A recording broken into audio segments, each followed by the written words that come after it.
Hey, Kowalski here, and welcome back to another video. Now, in today's video, I want to present you 3 games of the week from the past month, that was May, because the game in June is yet to come, and I decided to show you these very interesting games. Now, the first game is played between two 2700s, of course, very good grandmasters, and this is played in the Bundesliga, actually, between Parham Maghzoulu and Michael Adams.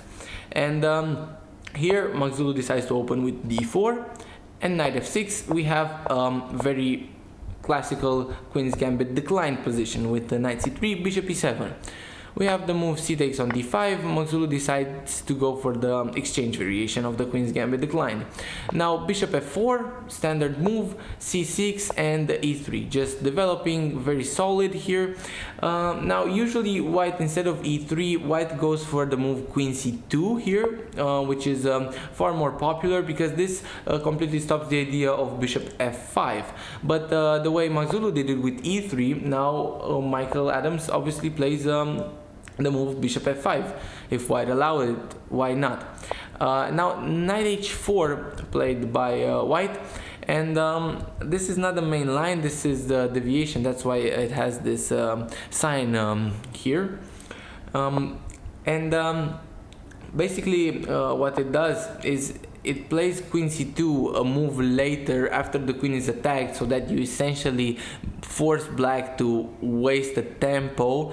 And after the move knight d7, here you play the move h3 and you kick out the bishop to a more passive square like e6. And now the bishop is momentarily just a tall pawn. And you come back with the knight because the knight did its job there. You don't need that knight on h4 anymore, so you just bring it back. And now this plan that Adams went for with the knight reroute, it was not the best plan because he basically loses a lot of tempi just going with the knight over to g6. And here basically Maghzoulu playing h3, previously he had the square bishop h2, and now you don't take the bishop anymore, so this knight on g6, it doesn't really hit anything here. It's almost useless before it's able to find a square, maybe another reroute. That's why I said that there were a lot of tempis. Now knight back to d7, again rerouting the other knight, so the plan was not the most accurate. Castles, just a solid move that does not give white any counter chances.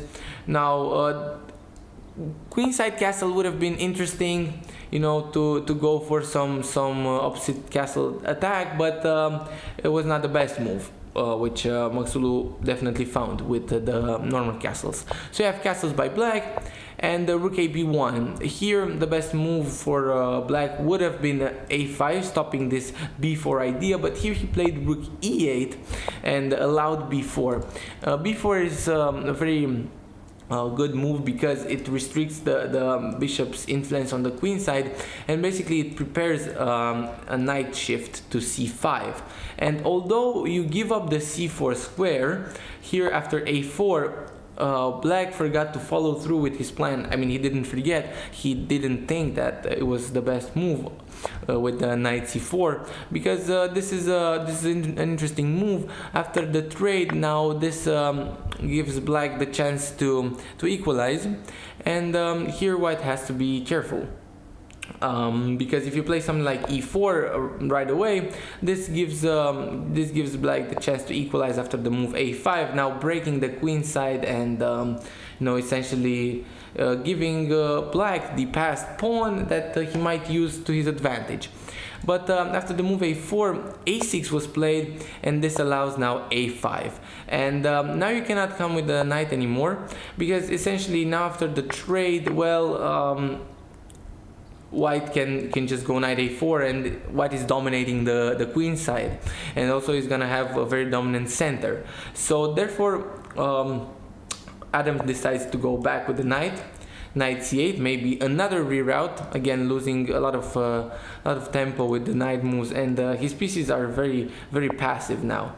Knight a4, and Maghzoulu now plays the move knight e5, planting the knight in the position, and you don't really want to take the knight. If you take the knight, now just basically you allow white to take, and now take, and I mean, this is a horrible position for black.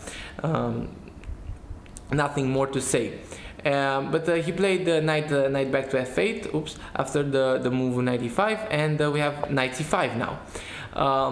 Rook b8, defending the pawn, and king h1. Here, a move like f4 right away would have been more direct, but you know, king h1 is a prophylactic move, maybe preparing f4 and g4. So knight a7 here, Adams decides to go for another pretty dubious plan, because although you're gonna get your knight to b5 in the future, that knight doesn't really have another square to go from b5, and you could say that knight a7 is defending against the tactic. Like, let's say, you know, black plays h6. I know this is a horrible move now, but you know, this move kind of defends against the tactic bishop takes on an a6, because now you cannot take the bishop back. Knight takes on c6, and you're completely lost. So I think that maybe also knight a7 defends the pawn, but this also allows the move f4 and f6 now, but just the knight goes back, and everything in the white's position is solid, and he's gonna play the move rook b to e1, now bringing every piece to the king side. Knight b5, as I said, but now g4, and although the knight can attack the queen one time and reroute itself back to c4, now it's already too late. Now the move e4 is possible, and you cannot really take, because you just lose. I mean, you cannot pick this up. I mean, this is just completely lost. Queen c4 and knight e6, either f5 or knight takes, doesn't matter. So here after e4 we have knight e6, now trying to desperately hang on, but you don't. Magzulu just takes and pushes the move, pushes the pawn to e5. Great move. And f5 now. You can pick up my rook, but I'm gonna pick up your rook. Obviously, Adams decides to slide the rook back, and so does Magzulu. You don't just sacrifice material for no reason. And here, running out of moves, Adams decides to take the pawn on a5 with the bishop, and this gives Magzulu just the chance to strike for the final time. We have the final blow, g5, fe5. He takes back with the pawn, and now this move is irrelevant, as just e6 is possible. You want to trade my bishop? Fine, take it. I'm going to take your rook. And at the end of the day, after rook f8 and king g2, black resigns, because fundamentally black is down a rook. White has a very advanced passed pawn, and you're just gonna take the knight if you don't move the knight, and be up another pawn, and it's just game over. Doesn't make sense to continue. So the next game, this is played in a GM norm tournament, so where IMs play, as you can see from the rating, for GM norm, so that they can become GMs. E4 was played by white, c5, and knight f3. We're gonna have a Najdorf, and here f4 is played. This is a very aggressive and provocative move played by white, and this can lead to very interesting and complicated positions after e5 and knight b3. Actually, the move knight b3 is not the most popular move. Move knight f3 is definitely by far the more popular move, but here Daghupati Balaji decides to try this idea with knight b3. Now knight c6, this move has been played previously by Anish, and it is shown to be a good move, and a move that is played for equality. Now we have bishop d3, just defending the center, but this move is almost a novelty. This was not played before by any grandmasters. Yes, there are some online games, but not in a serious tournament. Bishop e7 and castles. Now we have knight d5, a classical move in the Sicilian, as the d5 square is for the knight to take. Now h6, this is a small inaccuracy. Here it would have been better to take the knight right away and then, you know, move the knight to b4. And here after bishop e4, there's a very interesting line, f5, bishop f3. And here the move a5 is very important because you have to make an escape square for the knight. Like, let's say you played h6, now simply a3, and your knight is trapped. But there's also the move here, the move e5. And you know, now just bishop e2 and still a5, and black is fine. But the way black did it with h6 first here, this allows white to close the position with f5. And b5, another small inaccuracy, striking, actually preparing the development of the bishop now that it's closed this way. And queen f3, bishop b7. And you know, black continues with his plan, although it's not the best plan. Bishop d2, also maybe not the most accurate move. Maybe bishop e3 would have been better. But rook e1, this is the first mistake, allowing white to just get a lot of pressure on the king. And now bishop h6 obviously is a huge threat. King h8 is not the most optimal move. King h7 would have been better because king h8 allows white to go for queen h3, and if black is not careful here, black can lose in one move. Like black has to be really precise. The best move here is king h7, just defending the h6 pawn, but for some weird reason David Brodsky decides to go for the move king g8, which completely blunders the game. And you know, now you can feel free to find the tactic.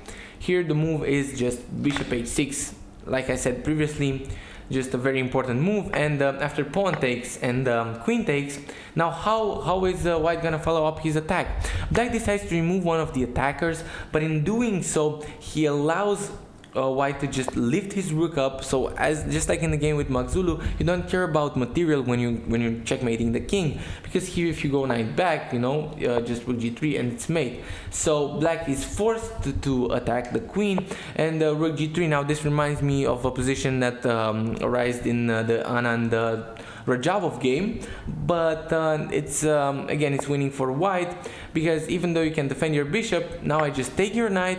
And here a very nice move by black, a very nice trick. Here if you take the knight, now the position is actually back to the balance, because you can take the pawn, and here rook h7 is a huge threat, and you're forced to give up the rook for the bishop. And you know, f6 now, and a move like e4 and queen g6 check, king h8, but the advantage kind of disappeared for white. So you have to still be precise after rook a7, and white is just h4, and now there's no more counterplay. Bishop a8, yes, it is tried, but now you don't lose any tempo. Just h takes on g5, rook a7, but now it's just forced mate in 8, and white finds it. G takes on f6 with check, and now the brilliant move from the thumbnail, queen takes on h7, brilliant move. And you've got to take the queen, it's forced, and simply king f2. King f2 to slide the rook over and deliver mate.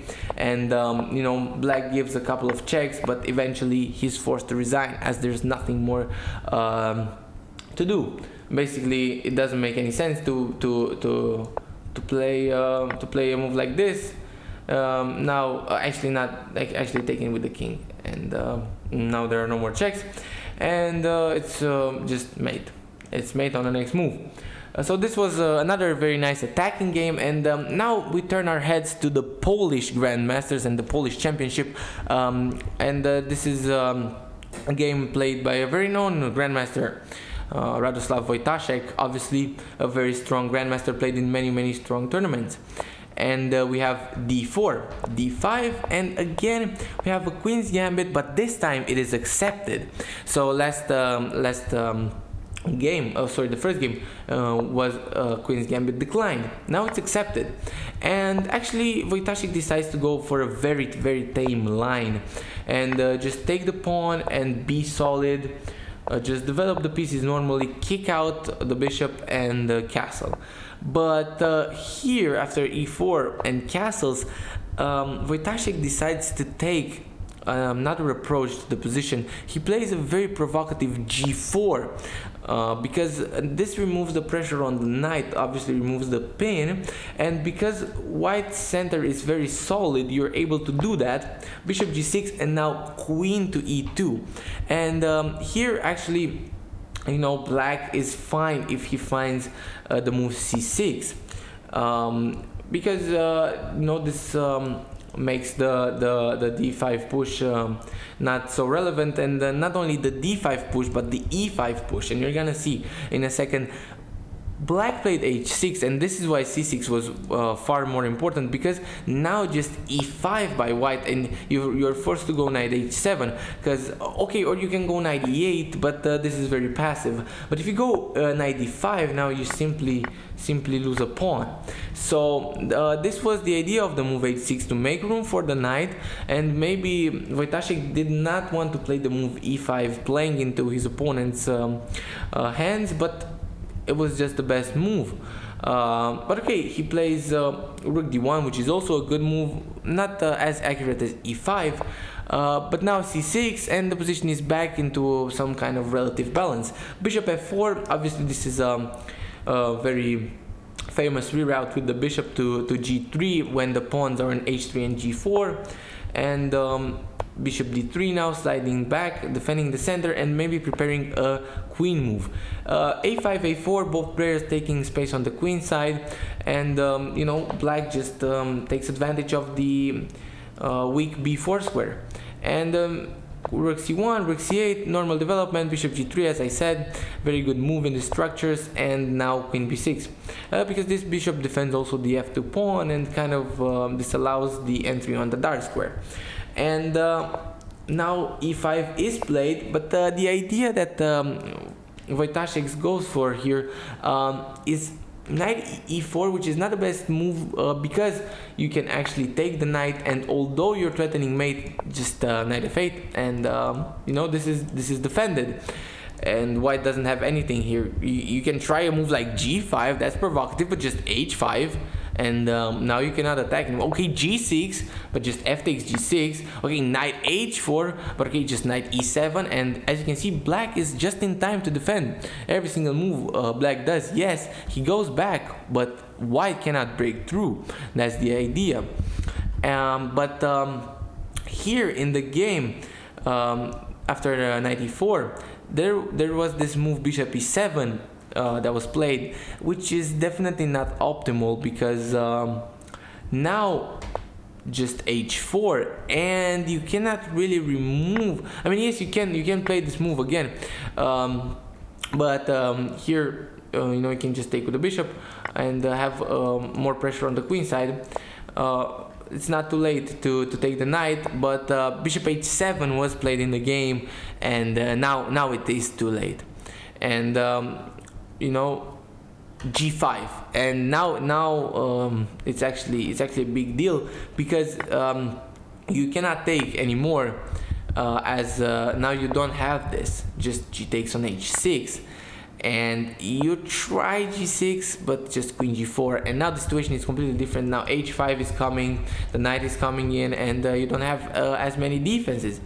So after g5 we have h takes on g5, and now knight takes on g5. Maybe not the best move, maybe pawn takes was better, but it's a very small difference. But the move bishop f5, this really turns the game around for no, maybe the final time. Knight into d6, very important move now, forking the rook, so the knight has to be taken, and here Wojtaszek is completely winning with the following sequence of moves: queen h5, and now after a move like rook e7, defending against the pawn, now simply taking the bishop, and you know, black is forced to defend against mate. Now white just slides back, and basically you cannot pick up the bishop, because now I pick up this, and after knight takes, simply bishop takes, and you're down a piece. So that's why queen h5 was so good. But Wojtaszek decides to take the bishop first, which now gives black a little bit of a chance to retreat and finally defend.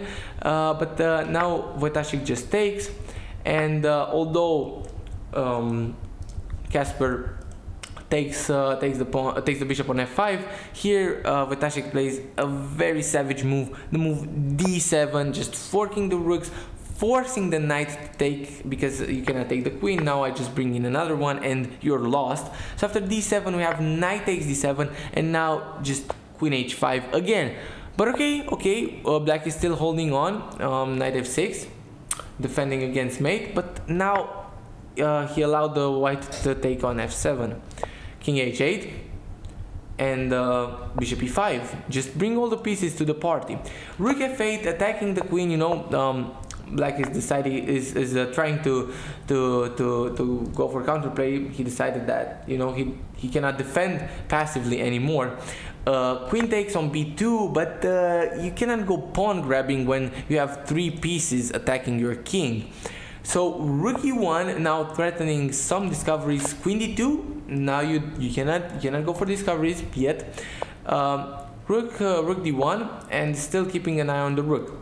But yes, you can keep the eye on the rook, but I will not take the knight, or I will not go bishop d6. This is not my true idea. This is not my true intention. h5, and you cannot take the pawn because it's mate. And what are you gonna do? Knight back to e7, but now this configuration it's too late. Now queen back to b1, very like that. This is the best move according to the engine, but very important move because obviously the queen is attacked, and you have to move the queen. If you go queen to e6, now you know this is not the most optimal move, because maybe you've got to repeat. But the way Wojtaszek did it, he played queen b1, and now, I mean, you know, the queen is eyeing everything, and you know, you can just take the knight and push the pawn. You're gonna see queen b4, queen d3, no queen trade, because here if you trade queens, it's not too late to get the game into a relatively, you know, equal endgame. So after queen d3, there's no more defense for black. Basically, he tries knight back to d5, but h6, just like I told you, and queen goes back, but queen g6, and what are you gonna do? I mean, white has, again, as I said, 3 pieces, now 4 with the pawn attacking the king, and there are, realistically speaking, 2 defenders. Queen slides over, but now a nice move. Here Kasper decides to go for a last ditch effort to check the king, but now rook e4, and just like in the other 2 games, you don't care about material when you're trying to checkmate the king. Now obviously you cannot pick this up, it's just checkmate, but just saying that, you know, maybe if it was able to be picked up, the rook, it doesn't even matter because checkmate is so near. King g8, but now simply bishop takes on f6, knight takes, and just rook takes on e8, because he cannot do anything anymore. If you take with the rook, simply h7 check. If you take with the knight, well, you're down a piece, and you know, in a very bad position. And if you slide the king to f8, this obviously allows a queen to be brought, and if you go to h8, now knight f7 would have been mate, and so you would have to give up the queen.